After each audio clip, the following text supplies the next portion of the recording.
Ôi chỗ này đấy, có mát mát ngồi đấy. Ôi nóng ấy à. Đây. Ôi cái này nó chỗ ngồi không ấy. Thay rồi, chưa không? Cái này. Ồ, đâu? Thả lối mà. Chơi kiểu gì?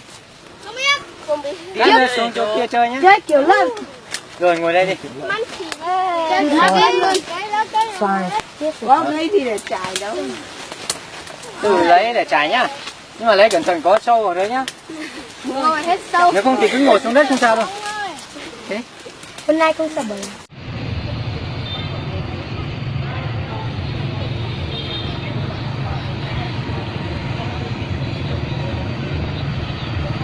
Tên mong cạch bên nè. À mình chín vào nữa.